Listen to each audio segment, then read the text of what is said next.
Rasul Paulus berkata, daripada bahasa roh, kejarlah karunia bernubuat. Apakah nubuat yang dimaksud di sini? Dan siapa saja yang boleh bernubuat?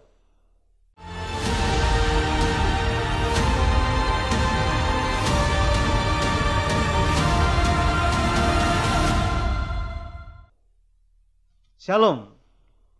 Kita bertemu dalam program Tanya Jawab Alkitab di channel GPBC Jakarta yang membahas pertanyaan yang muncul dalam komunitas orang Kristen, dan kita membahasnya dari sudut pandang sejarah penebusan.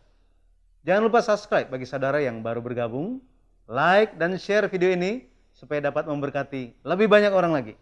Silakan klik tanda lonceng supaya saudara bisa diingatkan saat ada video terbaru yang ditayangkan. Bersama saya, narasumber kita, Pendeta Yun Duhi, Doktor Ministry. Shalom, Pendeta Yun. Shalom. Apa kabarnya? Baik-baik, puji Tuhan. Haleluya. Pendeta, terakhir kali kita membahas mengenai bahasa roh Pentakosta dan bahasa roh Korintus. Nah, ketika berbicara mengenai bahasa roh kepada gereja Korintus, Rasul Paulus menasihatkan mereka untuk lebih mengejar karunia bernubuat. Nah, tentang hal ini ada yang bertanya, tolong penjelasan tentang nubuat yang lebih direkomendasikan dibandingkan bahasa roh di 1 Korintus pasal 14. Silakan, Pendeta. Ya, 1 Korintus pasal 12 berisikan tentang karunia yang Roh Kudus berikan. Nah, salah satu dari antaranya adalah bahasa roh yang harus diterjemahkan. Dan di 1 Korintus pasal 13 dikatakan tentang kasih, kan? Ya, maksudnya seluruh karunia harus digunakan dengan didasari pada kasih. Nah, selanjutnya di 1 Korintus pasal 14, karunia bernubuat dengan karunia berbahasa roh dibandingkan. Coba kita baca ya, 1 Korintus 14 ayat 1. Kejarlah kasih itu dan usahakanlah dirimu memperoleh karunia-karunia roh, terutama karunia untuk bernubuat. Ya. Nah, Pendeta, jadi bagaimana orang Kristen seharusnya memahami nubuat yang dikatakan di ayat ini? Kalau di zaman sekarang ini, di Korea sedang populer tentang ramalan nasib, kartu tarot. Ya. Jika pergi ke tempat itu, di situ bisa dibaca masa depan akan seperti apa. Ya. Misalnya, jika Anda pergi ke arah timur akan ketemu orang yang penting. Kalau lihat nasibmu, 5 tahun lagi harta akan masuk. Sampai begitu ya. Ramalnya. Tapi nubuat di Alkitab bukannya meramal seperti demikian, seperti peramal gitu ya. Pendeta, banyak orang Kristen sepertinya salah paham sampai-sampai mengartikan, karunia nubuat seperti meramal itu. Jadi bagaimana atau seperti apa nubuat yang dikatakan dalam Alkitab? Ya, pada waktu Perjanjian Lama, para nabi menerima firman Allah lalu menyerukannya kepada umat. Mereka menyampaikan nasib kerajaan, nasib raja serta rakyat, ya. Kemudian mengajarkan jalan yang benar. Misalnya contoh, coba ya, Markus 7 ayat 6. Jawabnya kepada mereka, benarlah nubuat Yesaya tentang kamu, hai orang-orang munafik. Sebab ada tertulis bangsa ini memuliakan aku dengan bibirnya, padahal hatinya jauh daripadaku. Ya. Sambil beraktivitas, terkadang nabi-nabi membongkar dosa dan kejahatan umat yang tersembunyi. Nah, orang-orang yang mencemooh Yesus, apa yang mereka katakan pada Yesus? Orang-orang yang mencemooh Yesus menutupi muka Yesus dengan kain. Lalu sambil meninju Yesus, apa yang mereka katakan? Coba ya, Markus 14 ayat 65. Lalu mulailah beberapa orang meludahi dia dan menutupi mukanya dan meninjunya sambil berkata kepadanya, hai Nabi, cobalah terka. Malah para pengawal pun memukul dia. Ya, jadi dikatakan hai Nabi ya. Ya. Maksudnya mereka memahami pekerjaan Nabi itu seperti apa. Mereka anggap Nabi itu seperti seorang peramal. Nabi yang mereka bayangkan adalah orang yang menebak masa depan seseorang. Memang di satu segi ada juga tugas Nabi yang mengatakan hal-hal yang akan terjadi di masa depan. Seperti Kisah Para Rasul 21 ayat 10. Setelah beberapa hari kami tinggal di situ, datanglah dari Yudea seorang nabi bernama Agabus. Ya, di sini Nabi Agabus bernubuat bahwa Rasul Paulus akan diserahkan ke tangan orang kafir. Tapi kalau lihat dengan seksama, nubuat itu sesungguhnya adalah tentang apa? Itu adalah tentang hal yang dihadapi oleh Rasul Paulus yang sedang menyampaikan Injil kan. Pada akhirnya nubuat itu bukanlah bicara tentang hal yang akan terjadi di masa depan saja. Di waktu perjanjian baru, orang yang mendapat inspirasi Roh Kudus beraktivitas seperti nabi. Dengan apa? Dengan mengajarkan orang-orang tentang Alkitab yang adalah wahyu Allah. Yaitu dengan cara menghibur, menegur, dan membuat orang sadar akan dosa. Kita baca Yehezkiel 37 ayat 4. Lalu firman-Nya kepadaku, bernubuatlah mengenai tulang-tulang ini dan katakanlah kepadanya, hai tulang-tulang yang kering, dengarlah firman Tuhan. Ya, selanjutnya ayat 7 juga. Ayat 7. Lalu aku bernubuat seperti diperintahkan kepadaku, dan segera sesudah aku bernubuat, kedengaranlah suara. Sungguh, suatu suara berderak-derak, dan tulang-tulang itu bertemu satu sama lain. Di sini tulang-tulang mendengarkan suara orang yang bernubuat. Nah, kemudian tadi Yehezkiel 37 ayat 9 sampai 10. Maka firman-Nya kepadaku, bernubuatlah kepada nafas hidup itu, bernubuatlah, hai anak manusia, dan katakanlah kepada nafas hidup itu, beginilah firman Tuhan Allah. Hai nafas hidup, datanglah dari keempat penjuru angin, dan berembuslah ke dalam orang-orang yang terbunuh ini, supaya mereka hidup kembali. Lalu aku bernubuat seperti diperintahkannya kepadaku, dan nafas hidup itu masuk di dalam mereka, sehingga mereka hidup kembali.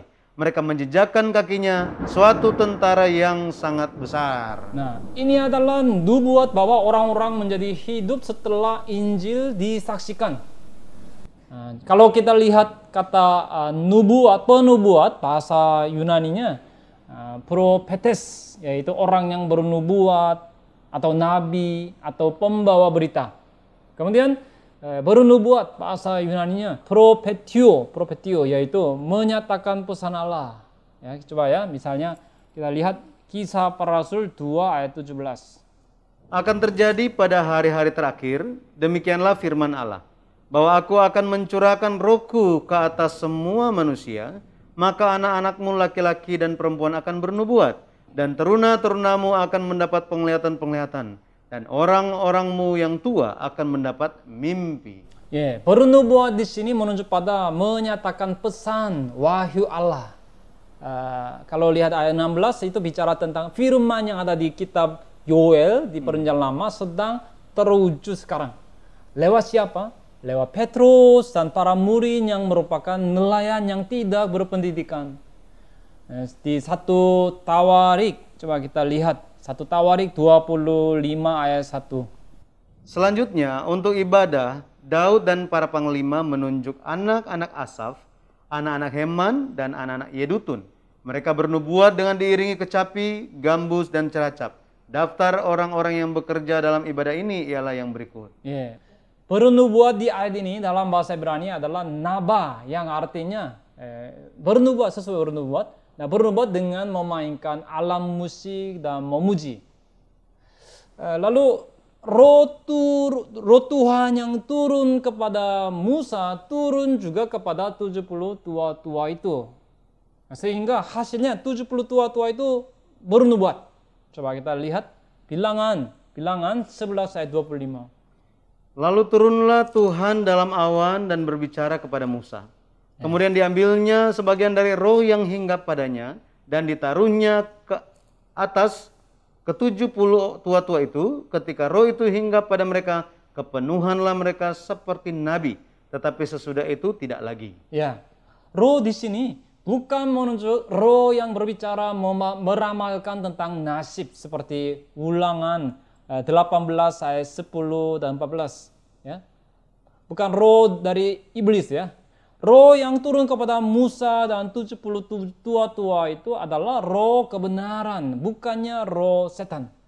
Karena sebelum roh itu turun, Allah telah berbicara, berfirman kepada Musa kan. Nah, pendeta, dari sini mungkin muncul pertanyaan. Ya. Seperti apa hubungan roh, firman Tuhan dengan nubuat ini? Kan dikatakan di Yohanes 6:63 dikatakan bahwa di dalam firman ada roh dan hidup. Oleh karena itu, hanya orang yang memiliki roh kebenaran saja yang bisa bernubuat. Haruslah menerima roh kebenaran lewat firman. Barulah bisa mengatakan hal di masa depan. Jika mengatakan hal di masa depan dengan tanpa firman, artinya ya dukun atau penyihir atau ya peramal kan.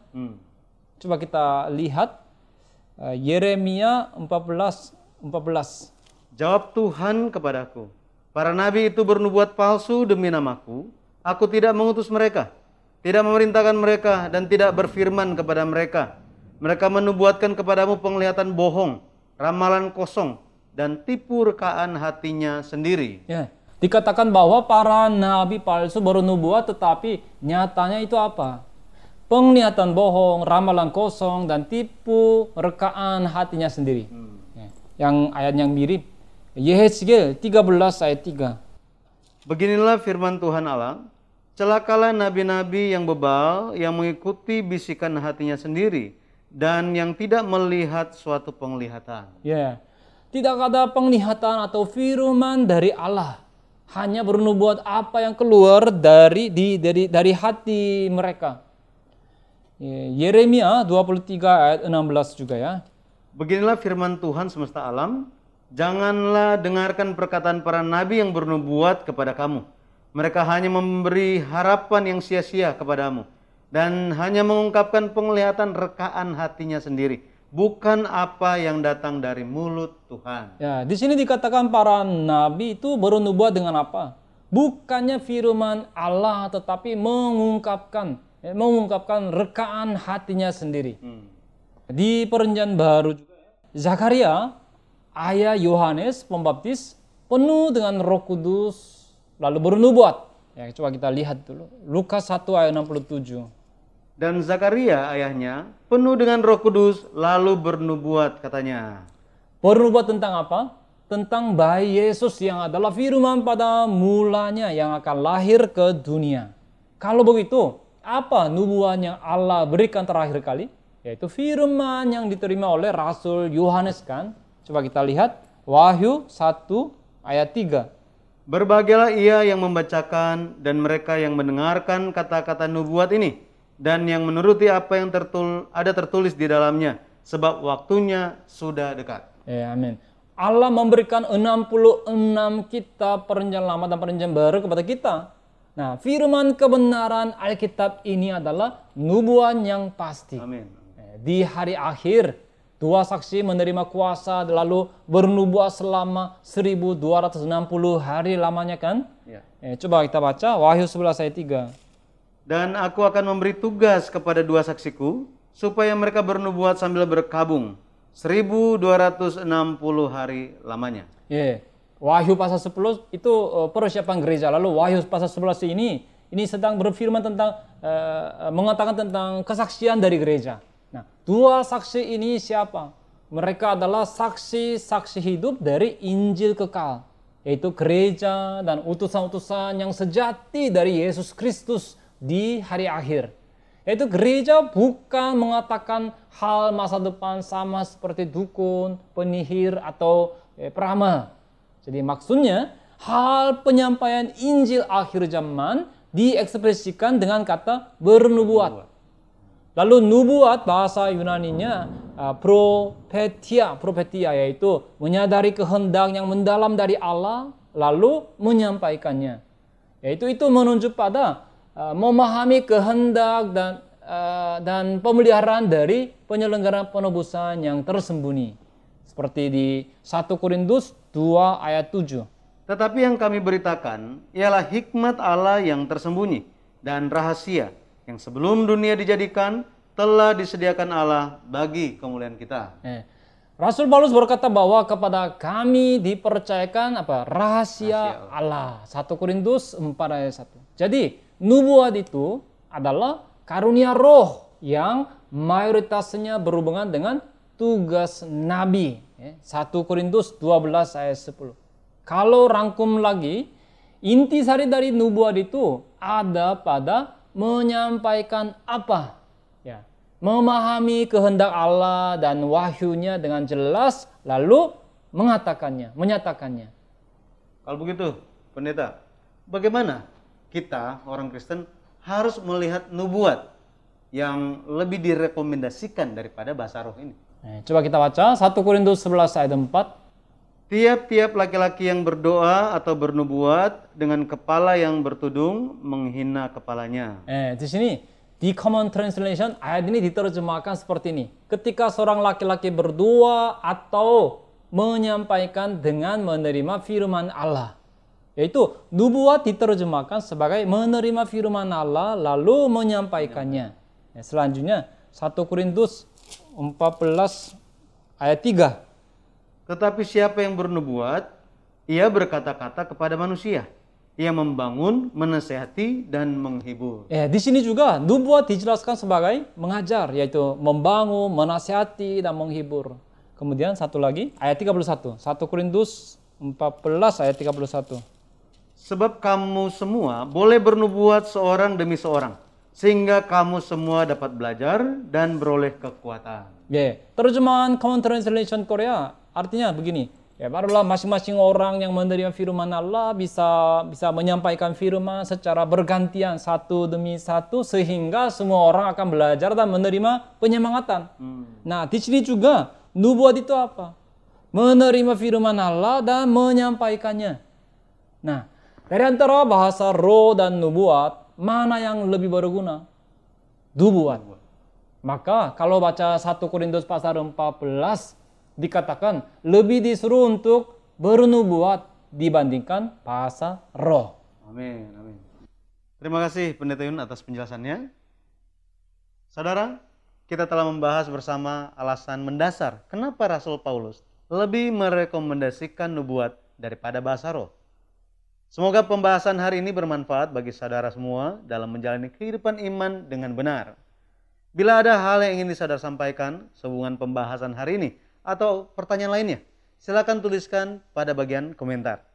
Sampai bertemu pada Tanya Jawab Alkitab GPBC Jakarta pada hari Selasa depan jam 7 malam. Tuhan memberkati dan Shalom. Shalom.